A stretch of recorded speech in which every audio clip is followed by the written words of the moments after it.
और पंचायत भी वो लोग कर रहे हैं जिनका पिछले 5 साल का शासनकाल बहुत खराब रहा है। तो दोनों चोर चोर मौसेरे भाई हैं, दोनों एक दूसरे के ऊपर आरोप लगा रहे हैं, दोनों एक दूसरों की पोल खोलने का काम कर रहे हैं। और हमारी जब सरकार आएगी, जो ये टोल चारों तरफ सोना के लगे हुए, सबसे पहले इनको हटाने का काम करेगी, क्योंकि ये टोल सोना की जनता को लूटने का काम कर रहे हैं।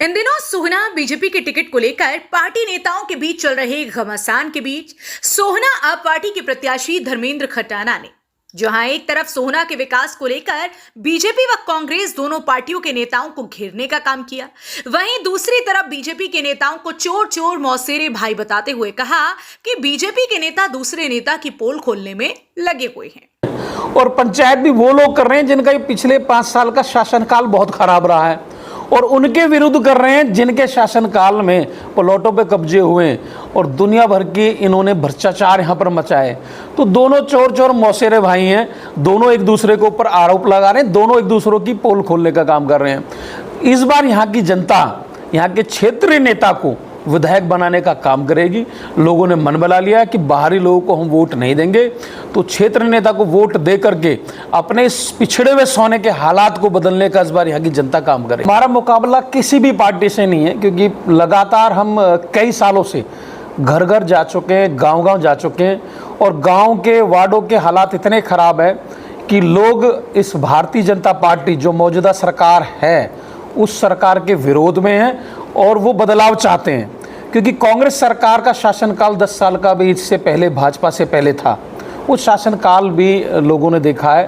तो लोग दोनों ही पार्टियों से असंतुष्ट हैं, और इस बार हरियाणा में झाड़ू लगाने का एक काम करेगी जनता, और आम आदमी पार्टी की सरकार बनेगी। आपको दिखाई दे रही ये तस्वीरें सोहना आम आदमी पार्टी के कार्यालय की है, जहां पर आप देख सकते हैं कि जैसे ही आम आदमी पार्टी ने प्रत्याशियों की लिस्ट जारी की और सोहना तावड़ू विधानसभा से धर्मेंद्र खटाना का नाम की जानकारी की, जैसे ही इलाका वासियों को लगी, वैसे ही पार्टी कार्यालय पर बधाई देने वाले लोगों और कार्यकर्ताओं का तांता लग गया। इस मौके पर धर्मेंद्र खटाना ने पार्टी आलाकमान नेताओं द्वारा उन्हें टिकट देने पर शीर्ष नेतृत्व का आभार व्यक्त करते हुए कहा कि अब की बार सोहना की जनता स्थानीय उम्मीदवार को वोट देकर उसे जिताने का काम करेगी। और मैं ये उम्मीद करता हूं कि सोहना की जनता मेरे काम को, मेरे पे विश्वास कर कर मेरे को जिताने का काम करेगी, और लोग क्षेत्र नेता को लेकर के आएंगे, जिससे ये पिछड़ा हुआ जो सोहना विधानसभा है इसके अंदर सारे शिक्षा के ऊपर जो काम अधूरे पड़े हैं, हॉस्पिटल, लोगों को हॉस्पिटलों में लंबी लंबी लाइन में लगना पड़ता है, जहाँ दवाइयाँ भी नहीं है, ना टेस्ट है, जो बेसिक मुद्दे हैं वो आज अगर मैं सोहना की बात करूँ तो चारों तरफ के रोड टूटे पड़े हैं। और हमारी जब सरकार आएगी, जो ये टोल चारों तरफ सोहना के लगे हुए, सबसे पहले इनको हटाने का काम करेगी, क्योंकि ये टोल सोहना की जनता को लूटने का काम कर रहे हैं। हमने पंजाब में हमारी सरकार ने करके दिखाया है। तो ये जनता हमारे साथ में, इस बार जनता जो है ना फूल पर ना हाथ पर, इस बार झाड़ू पे बटन दबाने का काम करेगी।